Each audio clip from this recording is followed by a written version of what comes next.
My name's Andy Davis, and I'm by background a financial journalist. I was the editor of the Weekend FT for 3 years.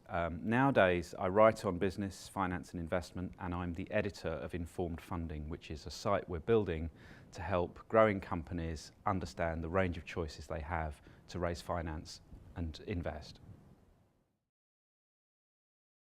Well, I think new and growing companies are absolutely critical to the growth of the economy. And the reason is that research consistently shows that the companies that create jobs and that create most of the economic growth are relatively young, relatively early in their life cycle, and those are the ones that it's most important to support and to make sure can overcome the barriers to their further growth.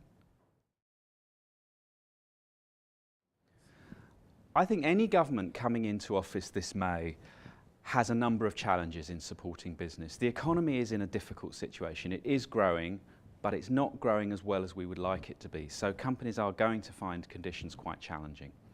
I think things the government could do would include making sure that they are doing enough to give the information to businesses to understand financing options in particular. People just tend to go to the bank that they bank with, and there is a much wider range of options now available. And it's important that people understand that range, and that's one of the things we're trying to help with Informed Funding.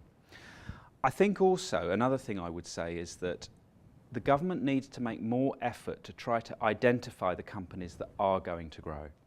At the moment, blanket support is provided to small business, and I don't think enough effort is made to identify winners.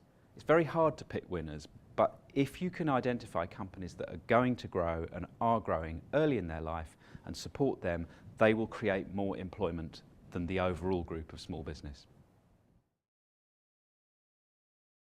I think if one good thing would come out of the forum, it would be that people would come together, they would really start to address the real issues that small business is facing, and that they would go away with some positive messages and some positive ideas for how practical help can be provided. And I think that's around areas of knowledge, information, and an understanding that there is a lot of money and support available, but people don't necessarily know how and where to access it.